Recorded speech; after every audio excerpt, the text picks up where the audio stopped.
The United States has undergone a cultural, moral, and religious revolution. And a militant secularism has arisen in this country. It's always had a hold on the intellectual and academic elites. But in the 1960s, it captured the young in the universities and the colleges, and we had this great battle, cultural war begin then nationally.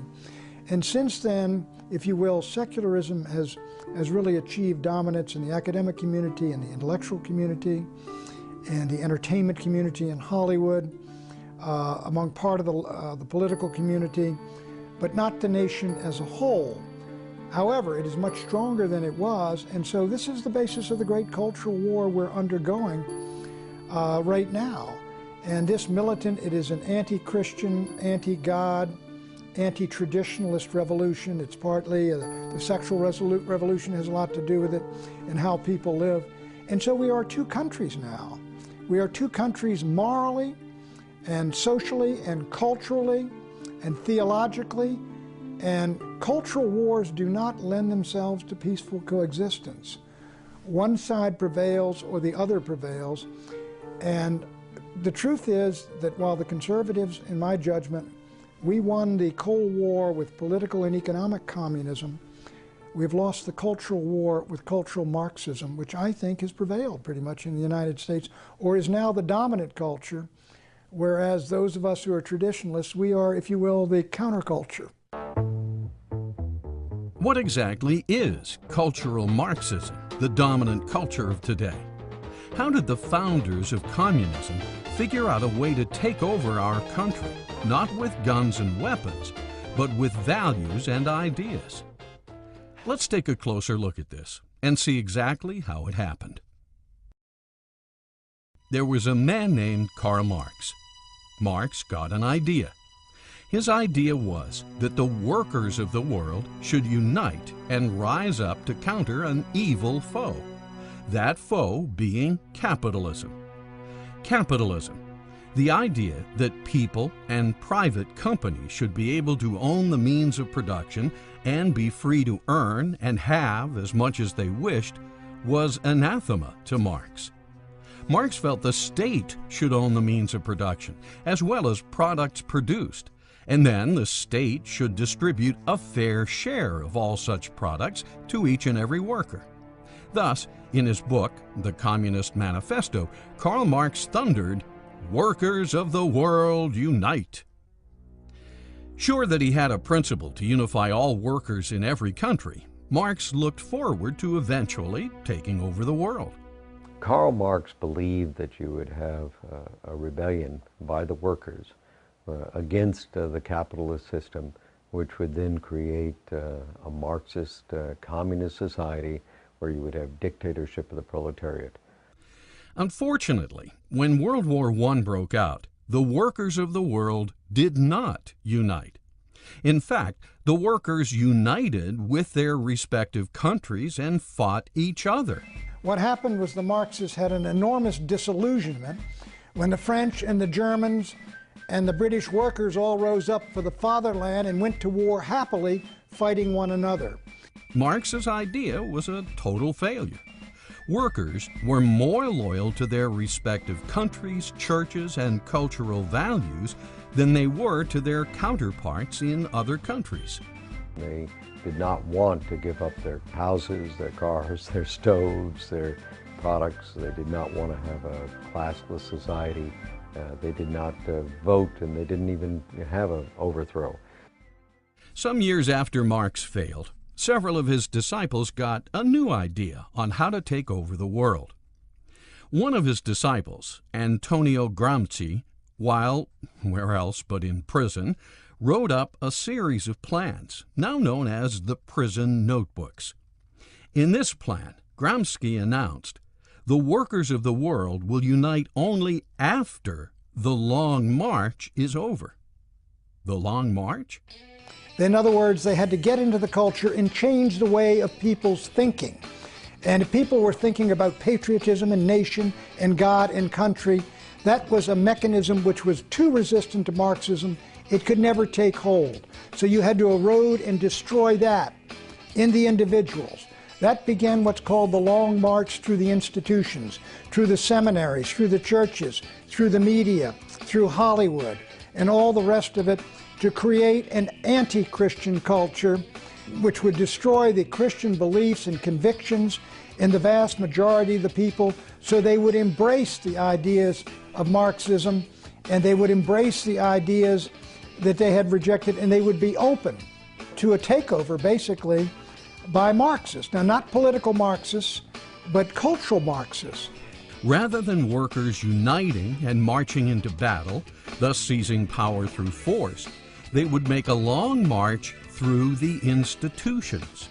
Institutions like the arts, cinema, theater, literature, schools, college, seminaries, newspapers, magazines, and what is now known as radio, TV, and the mass media. Once this march is over, all the barriers to the acceptance of Marxism will have been quietly and systematically removed. So to get to that point, they said we have to destroy the culture, and what they were talking about was the Christian culture, what we used to call Christendom or Western civilization. If you can break people away from religious affinities, for example, where they would turn to their community, their religious community, for support and help, or they would turn to Scripture for answers to certain perplexing questions. If they have an affinity to their religion, they might say, well, we're not going to go along with government because it's contrary to my religion. So cultural Marxism would attack religion of all kinds. Doesn't make any difference, because there was another place where people could go other than to the government for support and for answers. We, the people, will have thus been indoctrinated or brainwashed into seeing the wisdom of Marxism and the folly of capitalism. Thus, the door to socialism and communism will be open, and the door to a constitutional republic closed, because the success of cultural Marxism means the demise of the U.S. Constitution.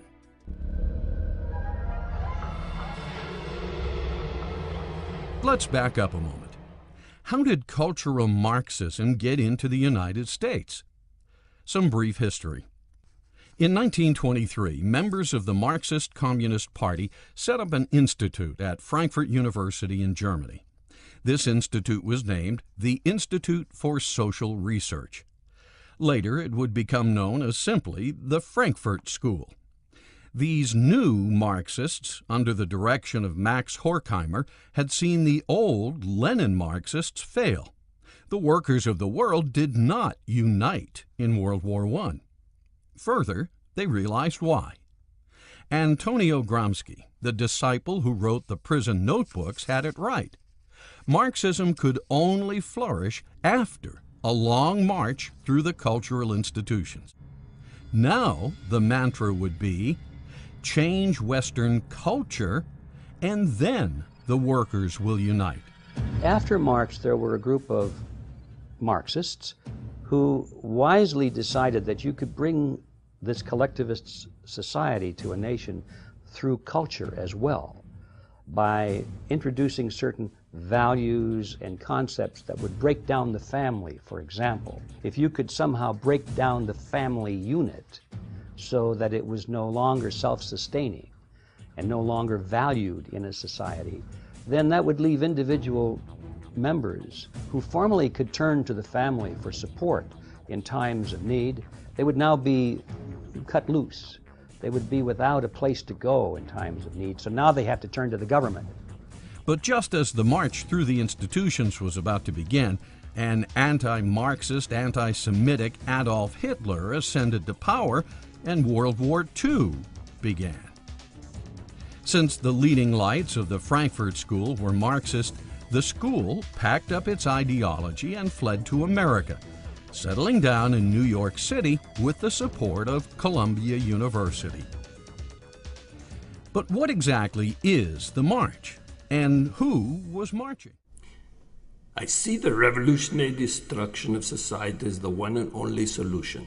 A worldwide overturning of values cannot take place without the annihilation of the old values and the creation of the new ones by the revolution. Lukács' gift to America later became known as cultural terrorism. Gifts such as radical sex education in public schools, covering such subjects as free love, outdatedness of monogamy, irrelevance of religion, and the archaic nature of the middle-class family. Women were called upon to rebel against the sexual mores of the day, such being the core values of Christianity and Western culture.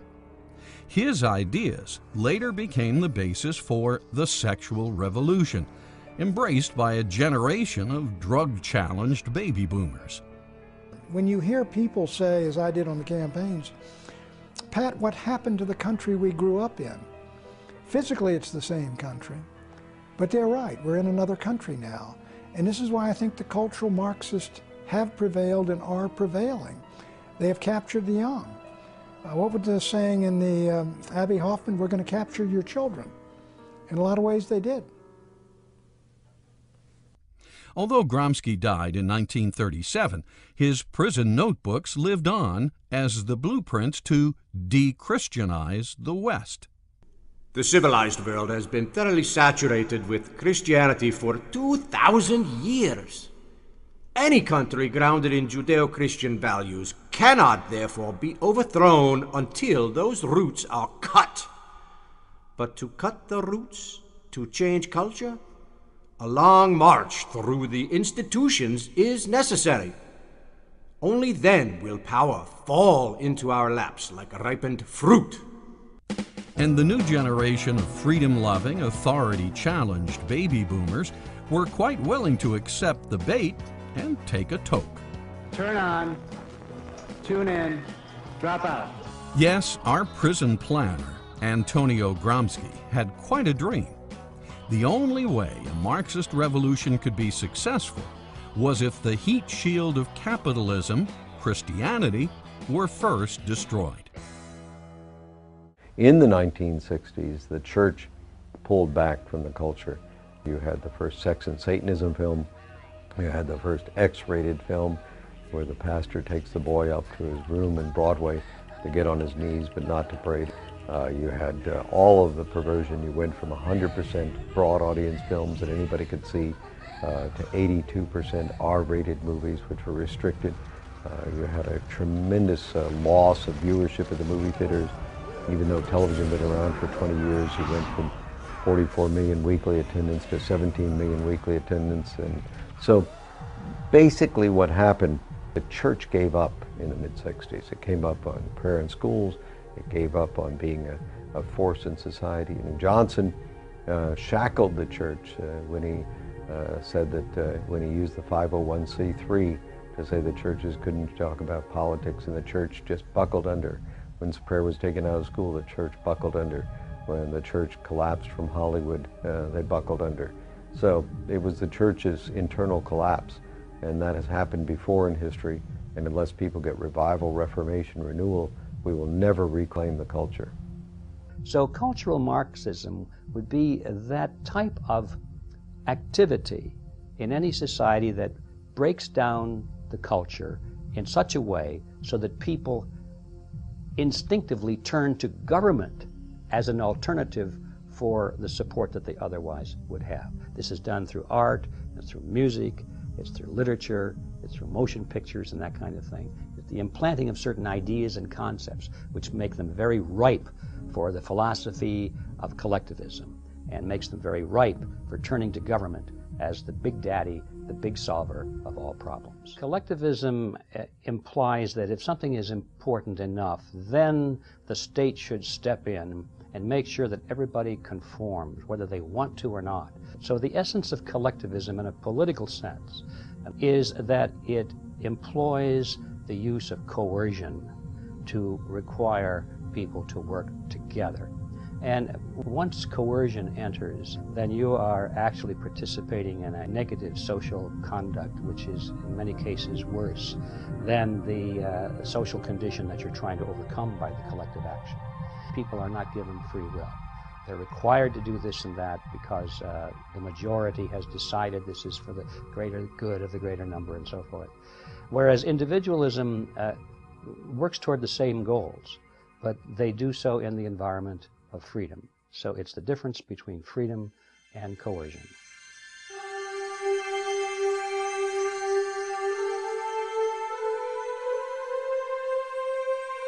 Not to be outdone by Karl Marx, a brilliant mind or two at the Frankfurt School soon came up with several of their own ideas, the foremost known as critical theory. The idea behind critical theory is to challenge all previously accepted standards in every aspect of life from a Marxist perspective.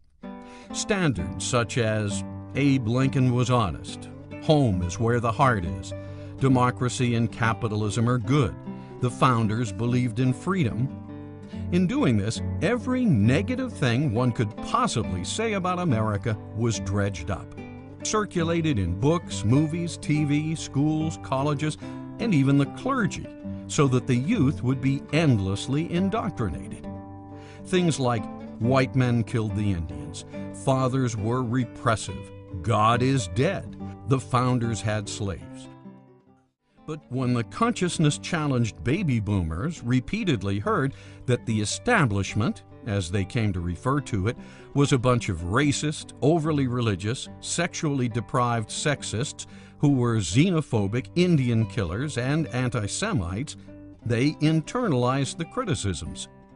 Soon their movies and songs began to reflect these values, spreading them throughout the nation's youth culture.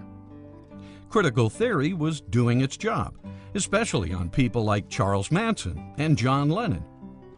Even though the reality-challenged baby boomers of the 1960s were the most free, most affluent, and most privileged of any youth in any age, they were bored with their lives and swallowed the Frankfurt School's propaganda like a hit of California Sunshine.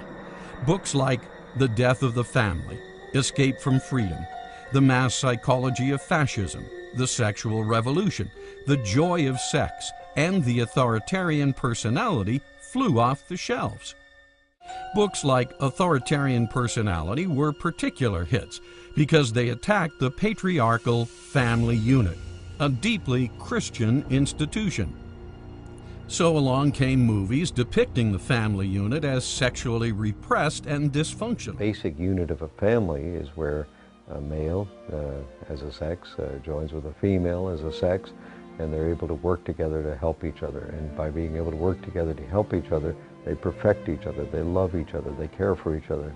And in the process, they learn to love and perfect and care for others within the society. They become good citizens because they're good citizens within their own home, and that produces a society that loves each other. Marriage is a particularly Judeo-Christian institution. It was Jesus who instituted one man and one wife, forever shall become one flesh. By targeting the family unit, the cultural Marxists knew they could eventually destroy the middle class of the United States. Why? Because the family unit is the basic building block of the middle class. Destroy the middle class, and you eventually destroy the economic engine of the United States. Destroy the economic engine of the U.S. and its political structure, built on capitalism and the Constitution, crumbles. The whole point of a socialistic society is to do four things. Marx talks about destroying the family, 2, destroying property, 3, destroying religion, and 4, destroying the nation. And what you end up with is the gulag, where the whole country becomes the Soviet Union. Yes, critical theory is diabolical genius. The cultural Marxist could accomplish what Marx, Lenin, Trotsky, and Stalin only dreamed of accomplishing. Whereas Lenin, Trotsky, and Stalin took Marx's ideas and delivered the brutal Soviet Union to the world, Gramsci, Lukács, and Marcuse took Marx's ideas and delivered user-friendly cultural Marxism to America. The Supreme Court has been converted into a fighting ally of secularism in the wars against traditionalism in the United States. The Supreme Court has perverted the Constitution. It has usurped power that belongs to the states and imposed secular views and values on the states and on the communities, making decisions that used to be made democratically at the local level.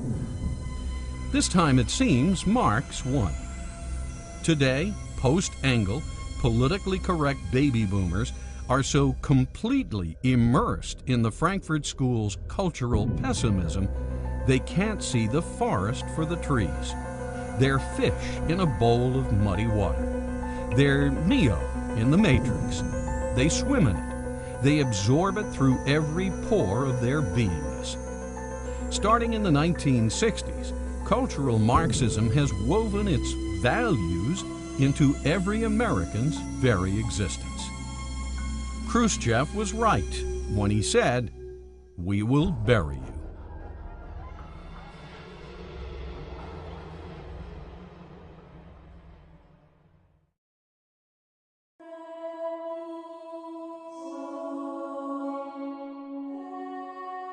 To understand what socialism is, one must first understand what communism is. Communism is an economic system whereby the state owns the means of production. Means of production meaning capital. Capital meaning money, machinery, labor, land, and resources. Socialism is an economic system whereby the state owns the fruits of production. Fruits of production meaning revenues generated by the means. Revenues generated by the means is another way of saying taxes. Extreme of socialism was the Soviet system, communism. So there was no pricing structure, and it's a failed system. It can't work because prices are so important. So communism owns and confiscates the means and fruits of production, whereas socialism confiscates just the fruits of production in the form of excessive taxes. Socialist states in Europe, for instance, confiscate as much as 50% of the money citizens pay for retail products and services. This is the outrageous sales tax a socialist state demands. We interfere a lot, but we allow prices to adjust in the marketplace for the most part. But when it comes to interest rates, the Federal Reserve is always deciding the central plan through the control of money and interest rates, how much money we should have in circulation, and should we shrink the money supply, expand the money supply. And that's a form of socialism, but it's only half of socialism because it's controlling only half of the transaction, and that's money. But it's very dangerous and leads to an authoritarian approach because it eventually breaks down, and I think that's what we're witnessing today. Thus, a socialist state rapes the people mainly through excessive taxes.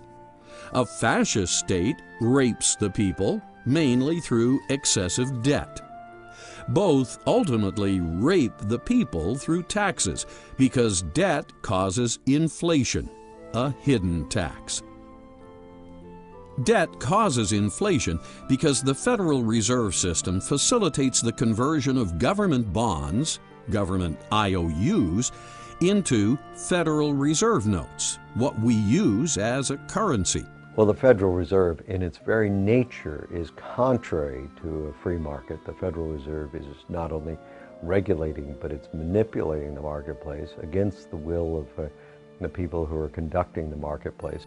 When this is done, the money supply is inflated. When the money supply is inflated, it becomes watered down or diluted. Just like stock, when a corporation authorizes and issues more stock, existing shareholders are diluted. When money is diluted, it has less purchasing power.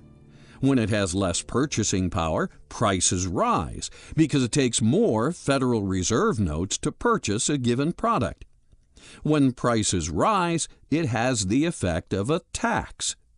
Inflation is therefore a hidden tax. If the government can create new money that it doesn't have to tax for, and especially if it can put off the ultimate payment of this into the future through the use of long-term bonds that are the backing for the fiat currency, then we have a government that is essentially out of control to some degree. It can make decisions that are not immediately going to subject the people to pressure. Unfortunately, the constitutional republic envisioned by the founders is being undermined by cultural Marxism and destroying the republic envisioned by the founders.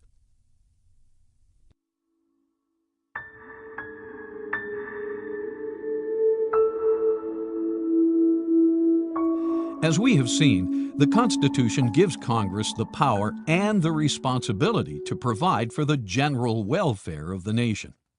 So important is the idea of general welfare. This is the only term that is stated twice in the Constitution, once in the preamble and again in Article 1. Unfortunately, a lot of people interpret this term to be a green light for massive social security, the so-called nanny state, which pays for everything and then demands the right to regulate everything.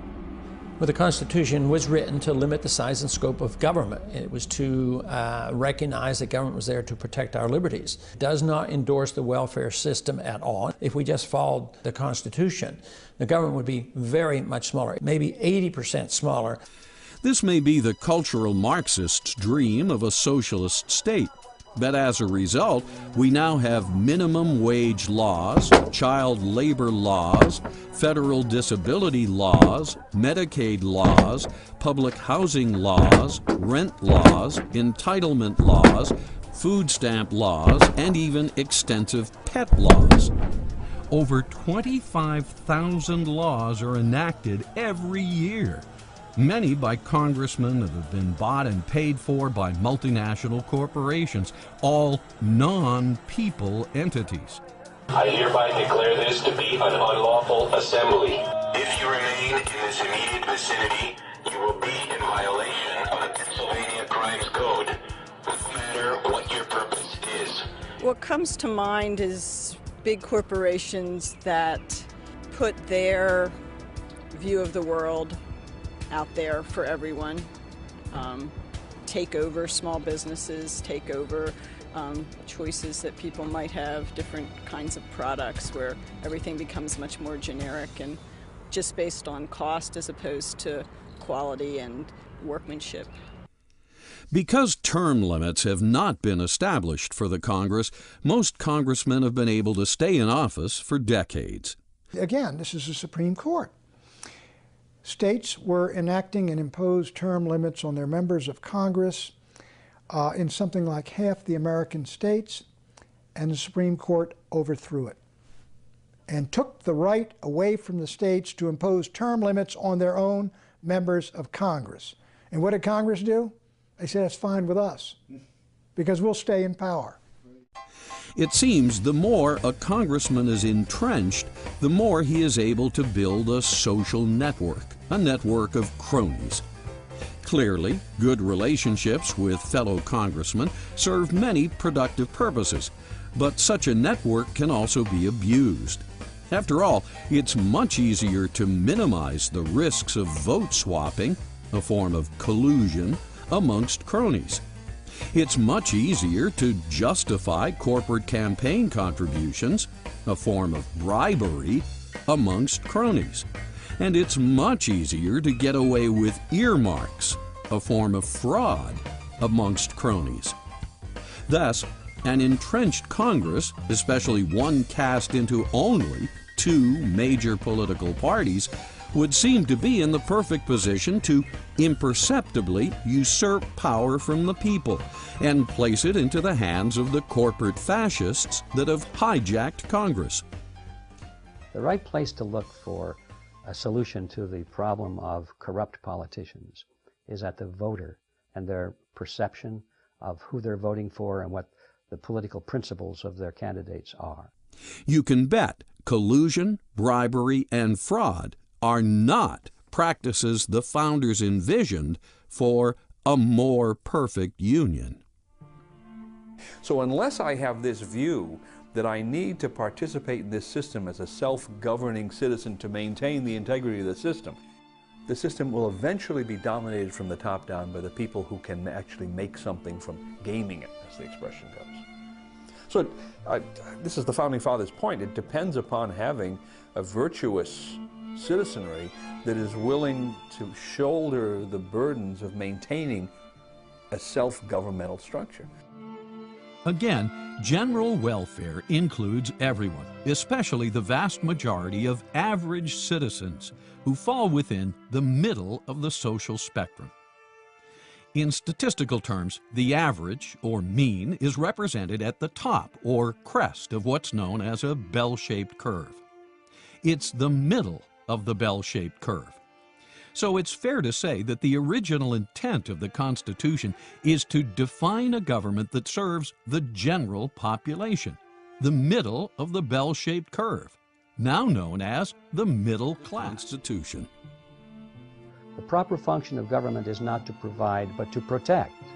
Because if you're going to provide for some, you must have the authority and the power to take from others. And once you're in that business of taking from some and giving to others, now you're in the business of redividing the wealth. And that gives you tremendous power over the citizenry. And it always leads to abuse of power and eventually to totalitarian regimes. Many have commented that we now have a monstrous tax system, a system that taxes its citizens far more than citizens of the Boston Tea Party era. If 2 to 3% taxation justified a revolution in 1776, why doesn't 50% and growing justify a revolution? If a few little excise taxes on pieces of paper and tea justified open lawlessness from these rebels that we're all celebrating, why don't the myriad of incomprehensible, unavoidable, crushing taxes, state, local, and federal, why don't they justify a revolution today? Our government not only taxes us at every transaction, it's in our faces at every turn, endlessly regulating what we can and cannot do. All these regulating laws and their expensive enforcement programs are turning us into a police state.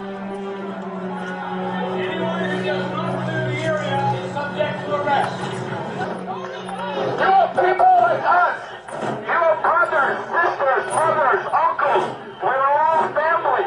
Why harm your own brothers and sisters standing here today who peacefully want to assemble?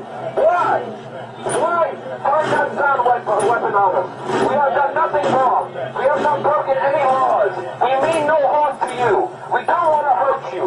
We don't want to attack you. We want to stand here as Americans because we know our founding fathers died for this very right. We are the policemen of the world. So instead of a government now that occupies so many other countries, and we have 700 bases overseas, that wouldn't happen if we had the proper size government. Over 50% of U.S. citizens now work for the government at either the federal, state, or local level. Obey your orders! Understand the orders you are taking right now are unconstitutional. Yes. Understand right now what you guys are doing here today will play effect throughout history. The Germans listened to their orders. The Germans violated their civil rights, God-given rights in Nazi Germany in the 30s by simply...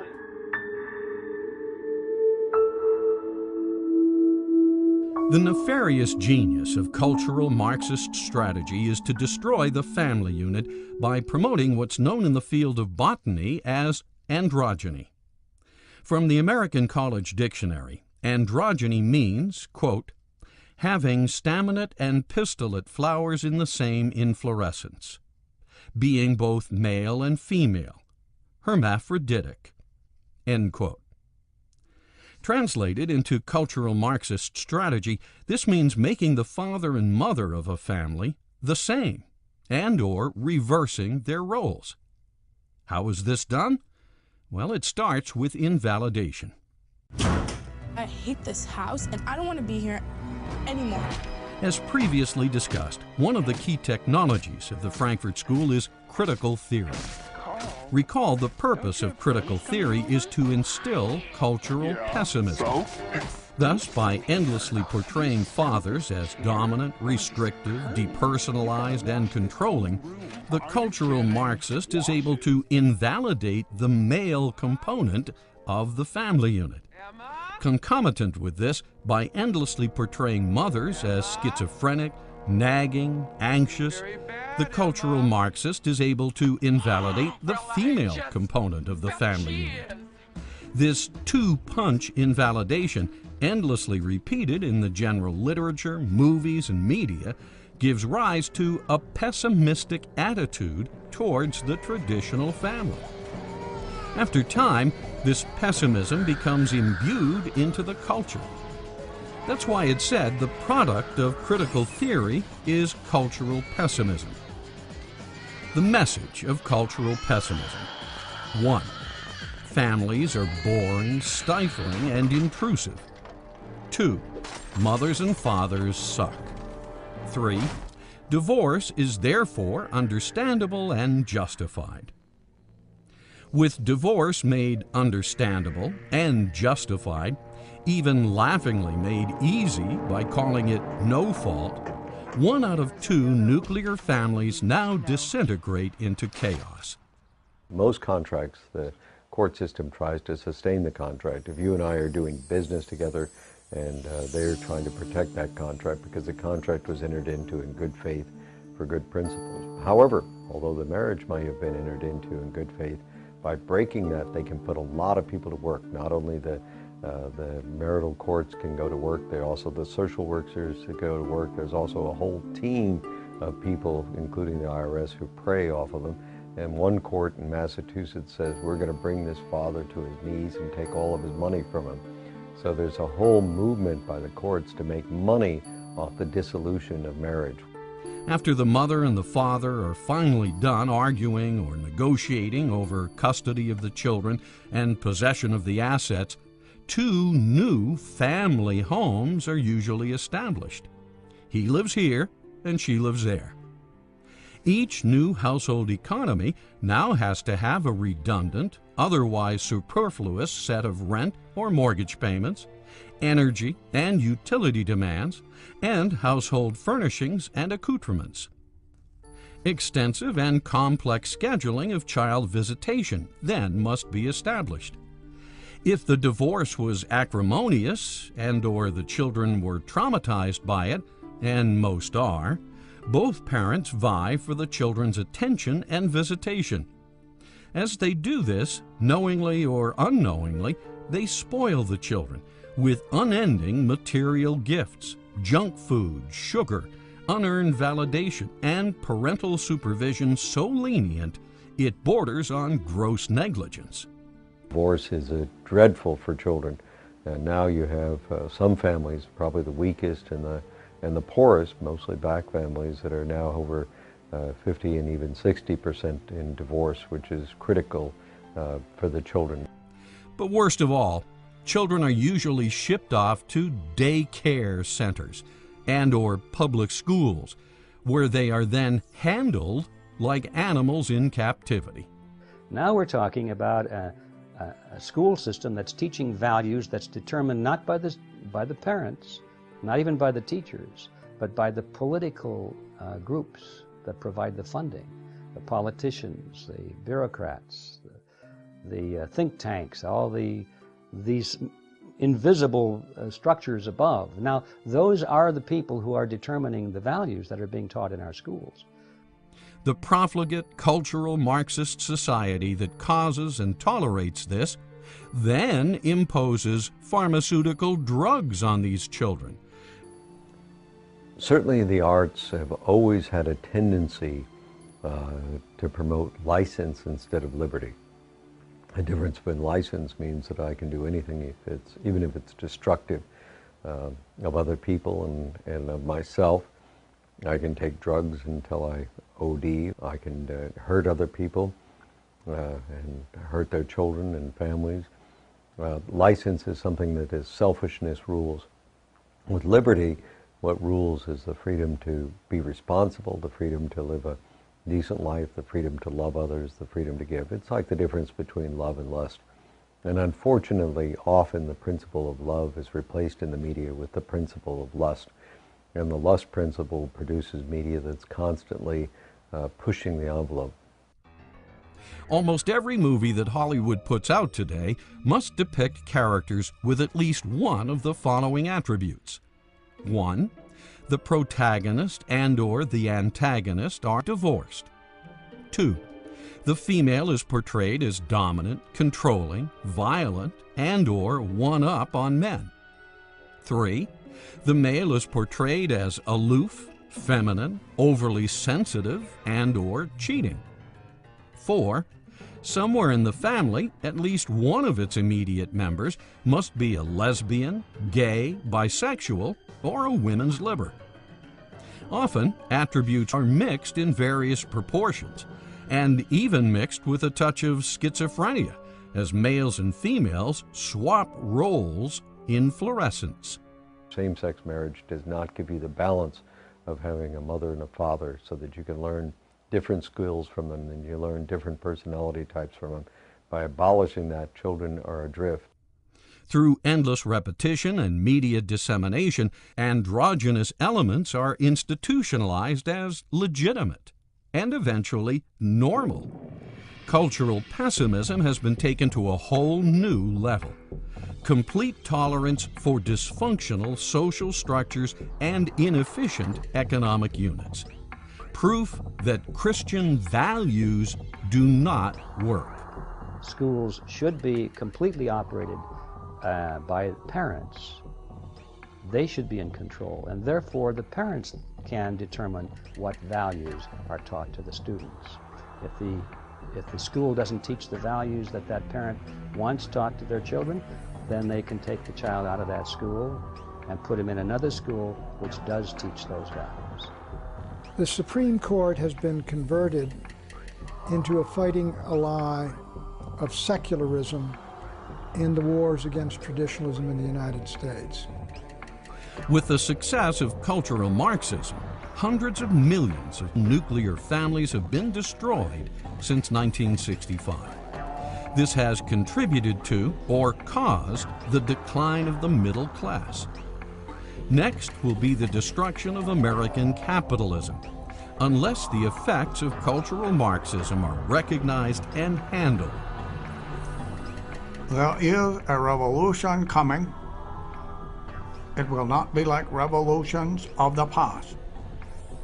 It will originate with the individual and with culture, and it will change the political structure only as its final act.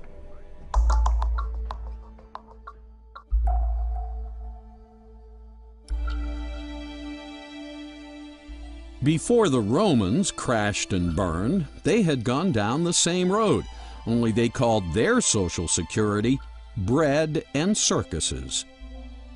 Bread and circuses will eventually crash the U.S. empire as well, if we interpret the term general welfare in the Constitution as an invitation for social security. General is the problem. What did the Founding Fathers intend when they wrote those words? General welfare has been debated since the Constitution itself. Many of the founders were concerned that the general welfare would be taken in the wrong sense, that it would be used to apply for, as we've done it today, as Hamilton wanted us to do it, to give the government license to do whatever it wanted and just to grab power. The founders knew that Rome, and every society since the beginning of time, had poor, sick, and unfortunates, and many of these societies tried to help.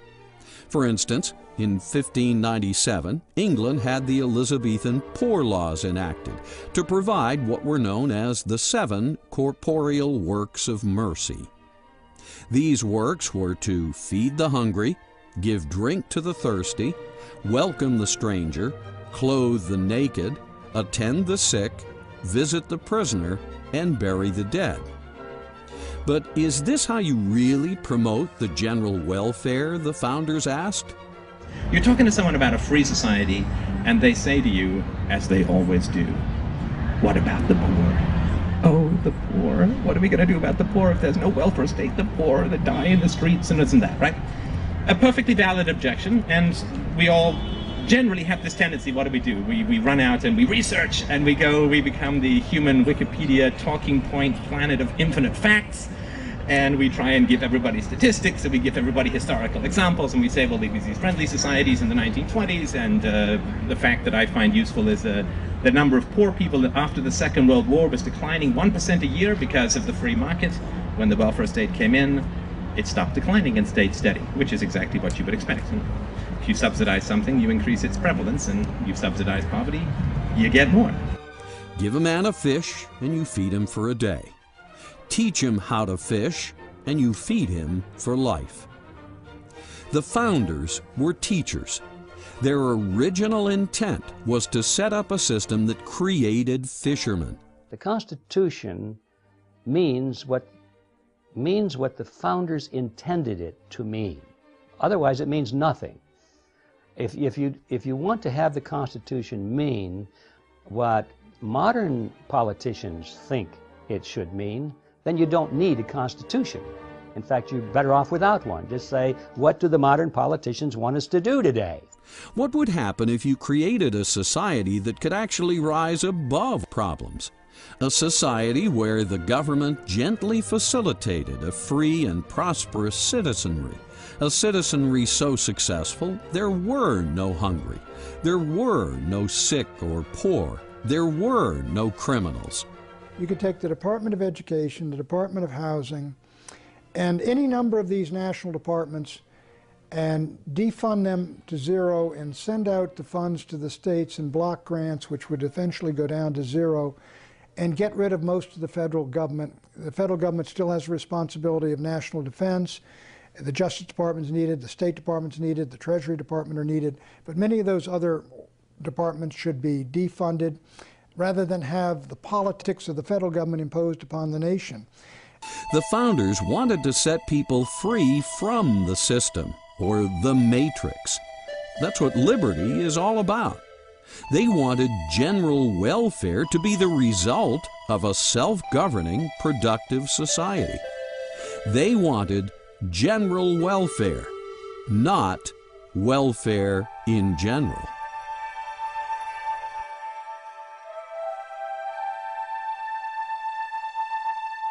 Today, the U.S. currency is backed by nothing but debt in the form of U.S. bonds. This is known as monetizing debt, the act of converting debt into money. Debt causes inflation because the Federal Reserve System facilitates the conversion of government bonds, government IOUs, into Federal Reserve notes, what we use as a currency.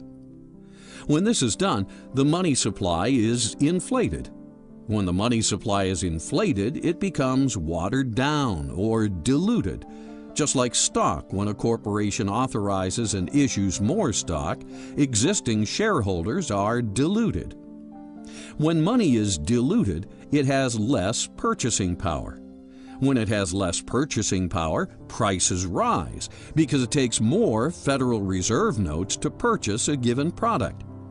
When prices rise, it has the effect of a tax. Inflation is therefore a hidden tax. If you can delay the payment and hide the payment, that is, borrow money or print money, those who really pay the price are hard to find. They're usually the poor people and the middle class. So it's a very specific plan to have a central bank to destroy money. It's been done for thousands of years. They used to dilute the metals or clip the coins, or even in the old days they tried printing money. Today we do it with a computer. Thus, cultural Marxism uses debt, which generates the hidden tax of inflation, and endless taxes to fund its socialist operations and expansion. The framers of the Constitution were quite aware of the liabilities of bills of credit and fractional reserve banking. And this is why Article 1 states, "No state shall make anything but gold and silver a tender in the payment of debts," and, quote, "No state shall emit bills of credit." The Federal Reserve System should be abolished. It was not authorized in the Constitution, therefore we shouldn't have it. But I take a sort of a moderate approach to doing it because there's a lot of people who depend on the system today, and I wouldn't close it down in one day, but I would legalize competition, allow gold and silver to circulate as money, take taxes off gold and silver so you didn't have to pay sales taxes or capital gains taxes, and let the people transition over to gold and silver. Since 1976, we weren't even allowed to own gold. And then later on, we got the American Gold Eagle. So we're moving in that direction. But we need to go a little bit further to legalize contracts in gold. The real culprit is the ability of the Fed to monetize debt. Members of Congress spend money for war and welfare. They can't borrow enough and they can't tax enough, so they literally create treasury bills out of thin air, and then the Federal Reserve creates money out of thin air and buys the treasury bills, and that has to eventually destroy the value of the dollar. If we were to abolish the Federal Reserve System tomorrow and get the banks out of it completely, turn the entire function as it now operates over to the Treasury, nothing would change. The same people would still dominate the system from behind the scenes. So this question of ownership receives too much attention, because where that idea goes is that, well, if we can just find out who owns these banks, and if we don't like who they are, then we can support a move to abolish the Federal Reserve and turn that system over to the Treasury, exactly as it's now operating. So the focus should not be on who owns the banks, but on what the banks are doing. If the public better understood how fiat money can be abused by Congress, it would impeach almost every member and abolish the Federal Reserve Central Bank, as it has done twice in the nation's history.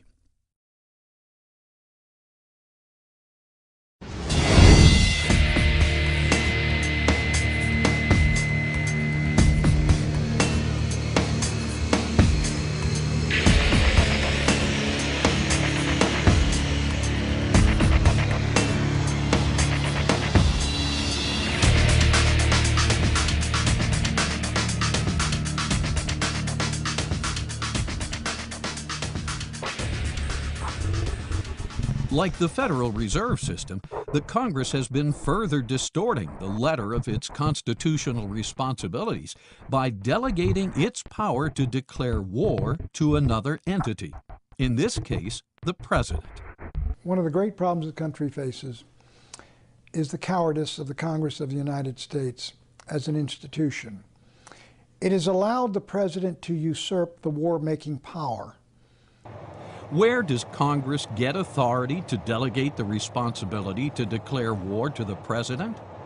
It's not in the Constitution. This delegation sounds more like an evasion of responsibility for political expediency than the original intent of the founders. It has resigned its authority. It is frightened of exercising its authority. It does not want responsibility. It does not want accountability.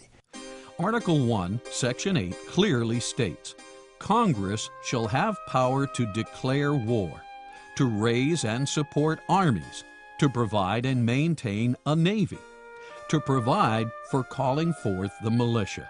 People such as George Washington, Nathaniel Greene, the leaders of the Army, didn't think much of the militia. The militia came for 30, 60, 90, 180 days, and then when their enlistment time ran out, they went home. They didn't have to stay. They came with sort of an oddment of firearms. Typically, they were firearms that didn't entirely fit the Army pattern. They had different calibers, logistics problems arose.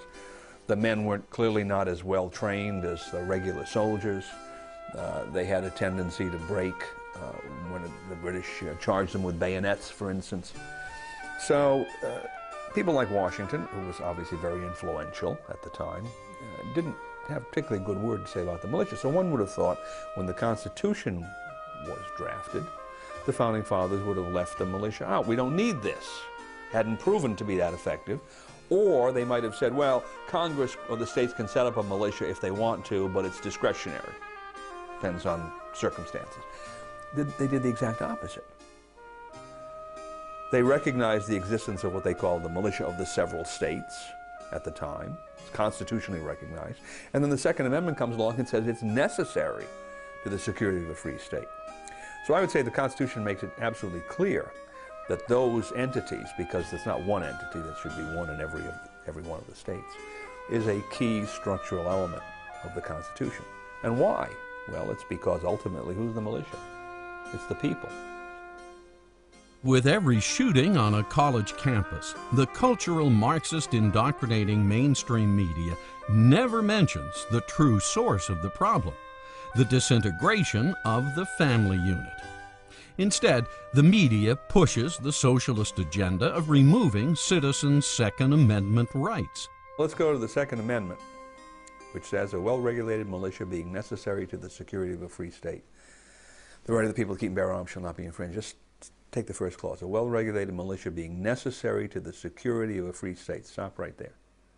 That's the only place in the Constitution where the Constitution says that anything is necessary for any reason. The Constitution doesn't say Congress is necessary, the President's necessary, the Supreme Court is necessary. It doesn't even say the states are necessary. It says a well-regulated militia is necessary to what? To the security. Well, not just any kind of security, but the security of a free state. And that's the sole purpose of the Constitution in toto. The way that the United States was set up originally was that the defense of the nation was to be primarily the responsibility of the states. They were to create militia drawn upon able-bodied American citizens within the state. They were to provide their weapons and their training and their leaders. They were to form into a national fighting force, and they would defend the borders of the United States against foreign enemies.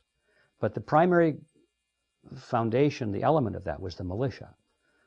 Never stated in movies like Bowling for Columbine, movies funded by cultural Marxist-infiltrated Hollywood studios, is the original intent of the founders that all citizens retain the right to keep and bear arms.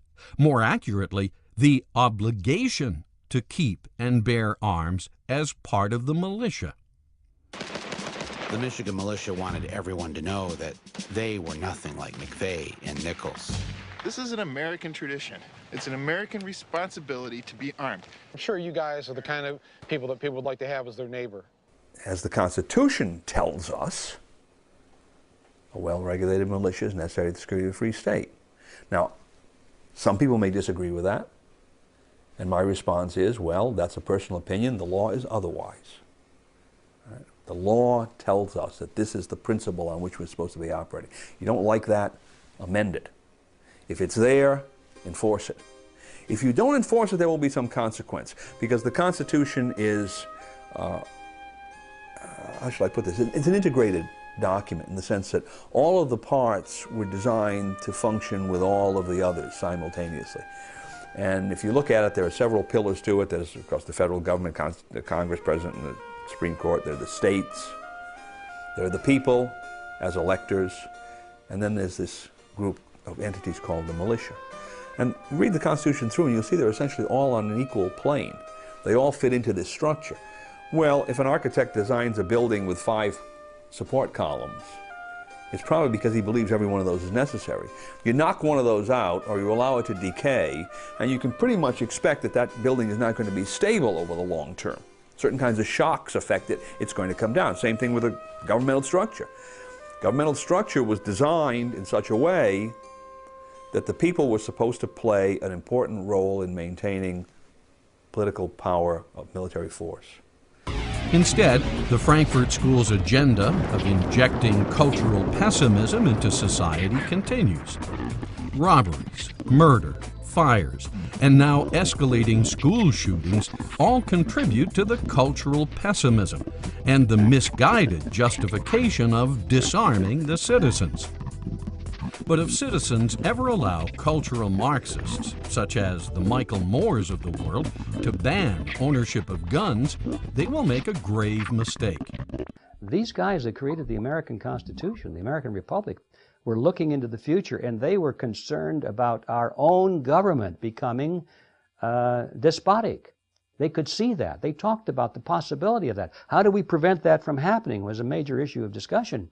And they said one of the ways is to make sure that we don't give them a standing army, and the other way is to make sure that the local population was armed Because if you've got every man, able-bodied man in the country, and women too, armed and knowing how to use a weapon and under training and with their local squad leaders and so forth, their own commanders, there's no government that's in the United States that's going to turn against them. So they were very wise. And today, people laugh at that concept, but now that we're losing our liberties, I think the laughter is dying down pretty rapidly. By order of the City of Pittsburgh Chief Police, I hereby declare this to be an unlawful assembly. I order all those assembled to immediately disperse. You must leave the immediate vicinity. If you remain in this immediate vicinity, you will be in violation of the Pennsylvania Crimes Code. If you do not disperse, you may be arrested and/or subject to other police action.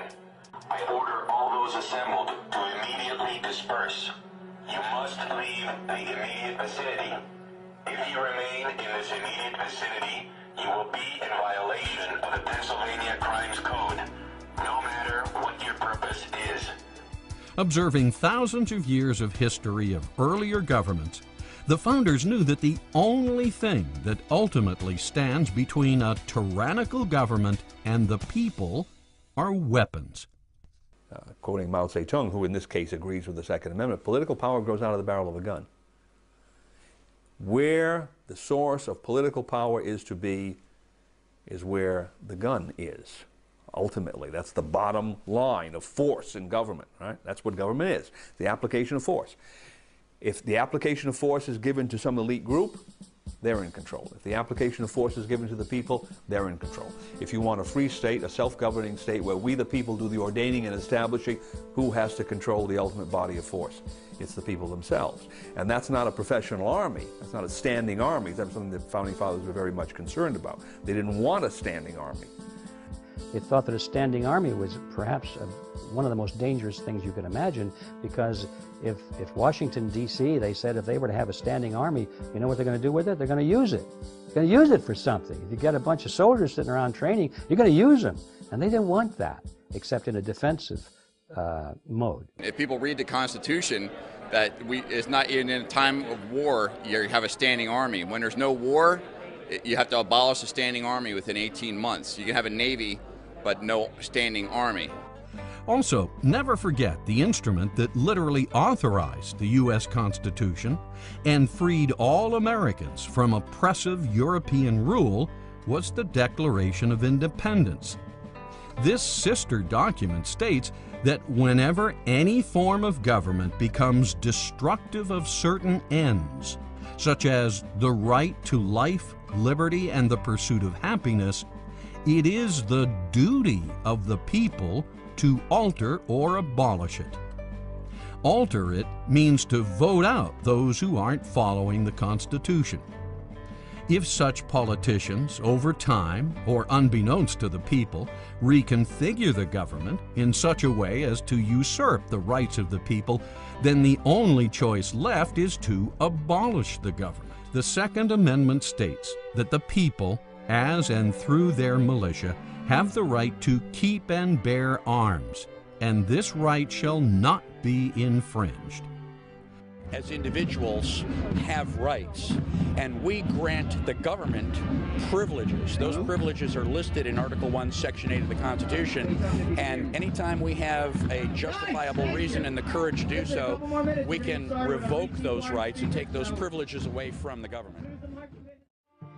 This means that a well-regulated militia consisting of the people, not some distant bunch of federal professionals, has the right to keep and bear, meaning own and keep on their person, guns and arms, short for armaments.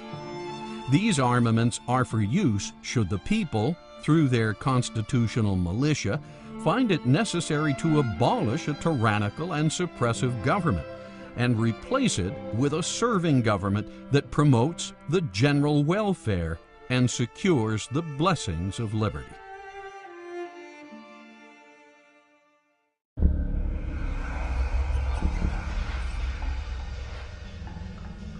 Unfortunately, negative influences have crept in. Not only has the cultural pessimism and the parade through the institutions attacked America's culture, but our banking system has been hit as well. The Federal Reserve, set up by banking architect Paul Warburg, is a European-style central bank, complete with all the inherent problems of the old world. Banking principles diametrically opposed by the founders. Alien concepts, such as backing money by debt instead of gold, lending out more money than you have in the vault, printing up money so banks can stimulate the very economy they just crashed. All this so bankers can charge more for interest and snap up real estate assets with straw buyers in recession markets. Thanks to the Fed, Congress can bypass the public's representatives and wage war with money that has been literally created out of thin air. Are any of these American ways?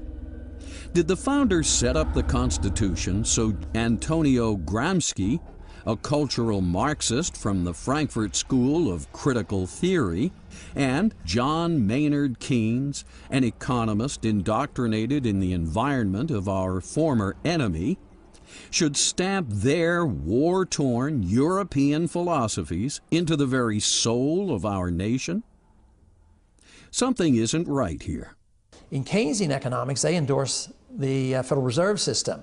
And to print money out of thin air is really fraud, because they're stealing from people, stealing the value from some people. So they're completely different. But Keynesianism is not socialism, but it leads to socialism. Socialism is where the government controls supply and demand and prices and the whole work. But Keynesianism allows the market to function to a degree with a lot of intervention, a lot of regulations, a lot of taxes, a lot of planning, and a lot of inflation. How can the original intent of the founders shine through when our entire economic system and cultural institutions have been perverted by ideologies of a world we worked so desperately to get away from? The New Deal, like the Great Society and like the universal peace proposals advanced by President Wilson, all of these presidential programs that have expanded the power of government have been the implementation of collectivism in America. Starting at about the time of Woodrow Wilson, the country at that point was pretty much an individualistic country. It was based on the principle of the individual being supreme and the government being the servant of the people. Starting with World War I, starting with Woodrow Wilson, on down through World War II, down through Vietnam War, now to the war on terrorism. All these wars are always used to frighten the American people into accepting the expansion of government, supposedly to protect us against an evil, terrible enemy. The actual expansion came about through the Supreme Court adding some words to the Commerce Clause. They said Congress has the power to regulate commerce or whatever affects commerce. And that's rather a radical departure from the Constitution, because imagine if you added those words to every other provision of the Constitution. Why shouldn't you? If you can add it to one, you can add it to others. You'd have essentially unlimited government. Well, what that has done is it has given Congress the power to control not only all true commercial activities, but all sorts of things that are entirely local that are related to commercial activity. So, for instance, you had the gun-free schools law. Based upon what theory? Well, a gun goes through commerce and eventually ends up in somebody's hands. And there he's within 1,000 feet of a school, 100 feet of a school, whatever the distance is. And so Congress can regulate his possession at that point in time. Well, his possession at that point in time is not a commercial transaction by any stretch of the imagination. How can Congress regulate it? Well, because this implement that he's holding in his hand at one time moved through commerce. Well, of course, if you follow that theory out, they can control every aspect of your life. How much cornflakes do you eat in the morning? Well, you eat one bowl. Maybe you should only eat half a bowl of cornflakes. Can there be a statute telling you how many cornflakes to eat in the morning? Sure, because where did those cornflakes come from? Well, they came from Battle Creek, Michigan. The Supreme Court has perverted the Constitution, making decisions that used to be made democratically at the local level. The Congress has the power in the Constitution, Article 3, Section 2, to circumscribe the jurisdiction of the Supreme Court and say, stay out of that area. That is our area, that is the state's area. You are not to get into that. Judges don't decide these issues, people do. After the formation of the Fed and selling the public on the New Deal, it wasn't long before Congress realized it had both the ability and the philosophical justification to print up endless amounts of elastic currency, what we call fiat money. It also wasn't long before Congress realized it needed more and more money in order to service the growing addiction of socialist benefits under Roosevelt's New Deal. The Federal Reserve, when it came in, aggravated all the worst problems of the economy. It's aggravated and caused the Great Depression.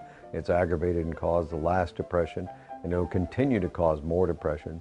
Before the Federal Reserve, every economic system has ups and downs, but they corrected themselves much more quickly, and they corrected themselves because people had the freedom to shift their attention, to be able to create solutions to the problem, and to be able to exercise their God-given wisdom and intelligence to be able to do business with each other. Ever wonder why congressmen were so eager to sacrifice tariffs for NAFTA's free trade?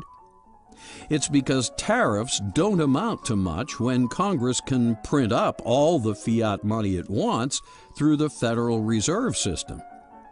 Yes, monetizing endless fiat money was the answer opinion leader economist John Maynard Keynes suggested to Roosevelt in his 1933 open letter. John Maynard Keynes. I lay overwhelming emphasis on the increase of national purchasing power resulting from governmental expenditure, which is financed by loans and is not merely a transfer through taxation from existing incomes. Nothing else counts in comparison with this. By these words, Keynes, the most prominent economist of the time, laid out the philosophic rationale for endless government borrowing and endless government spending of fiat money. Roosevelt bit. And now we're addicted. We're addicted to the programs, and even the banking system is addicted to ever increasing the money supply and artificially manipulating interest rates low. And on the short run, it does seem to help. Just recently, the Fed pumped in $200 billion and the stock market loved it.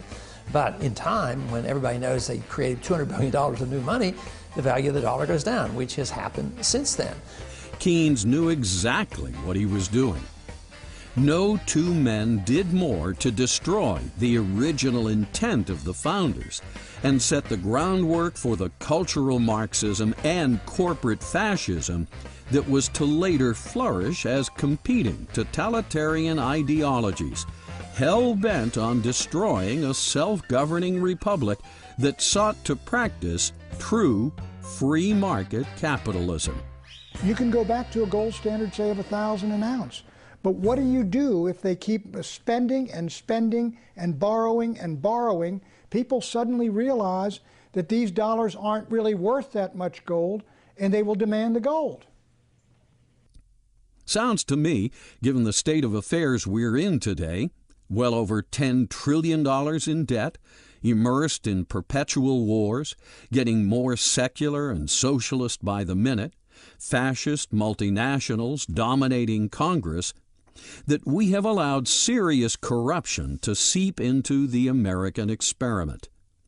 We may think we won our independence from Europe, defeated communism and Nazi fascism. But did we? We have traveled the road to totalitarianism almost to the very end. Austrian free market economics is really the answer, and that's the system that we should be following. And more or less, even though it was not known at the time our country was founded, it was more or less classical economics and classical liberalism that was very close to what the Austrians teach today. Tragic that wine-drinking, pot-smoking, angle-challenged baby boomers would so recklessly thwart the wisdom of the Founding Fathers by allowing their banking system and economy to be so influenced by European financial philosophies. Philosophies that over the past century have created a living hell of endless wars and empires, as we have seen. The intent of the founders was to establish a nation that was different from the ways of Europe, and they did. The United States is different. Not only that, contrary to the propaganda originated by critical theory, it's the greatest nation that has ever existed. America is not a universal nation or a multicultural nation, as CFR globalists writing in Foreign Affairs would have reality-challenged baby boomers believe. It's a distinct nation, distinct with its own language, laws, history, and cultural background. We are different from the rest of the world.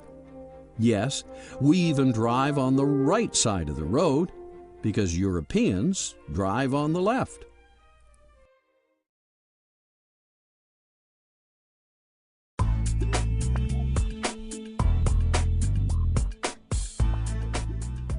So how come the media seems oblivious to all this?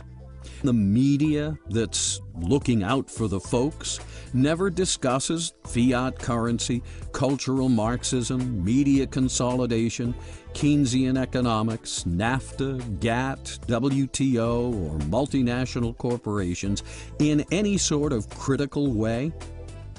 How come the mainstream media downplays people who protest against free trade, the World Trade Organization, or call for protective tariffs?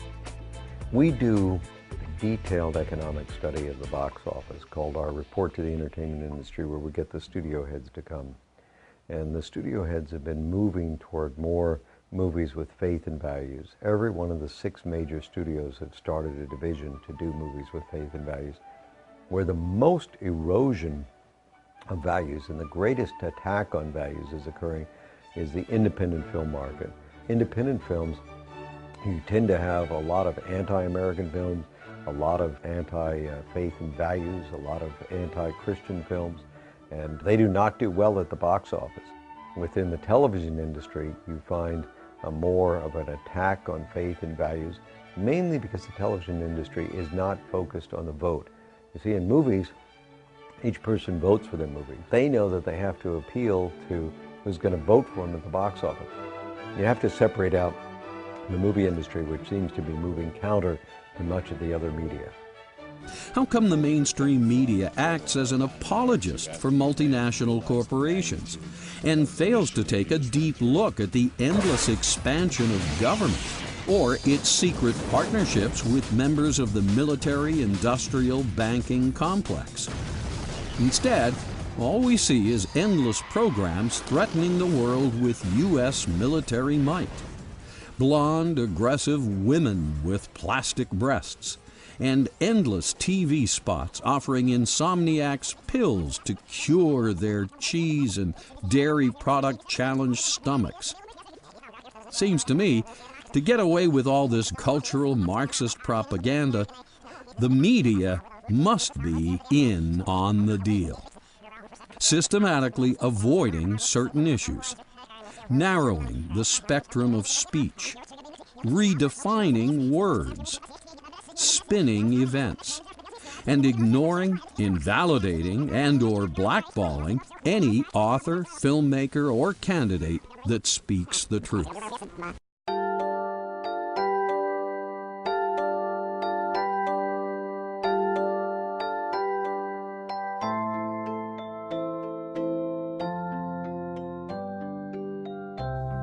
Americans and reality-challenged baby boomers need to wake up and smell the Constitution.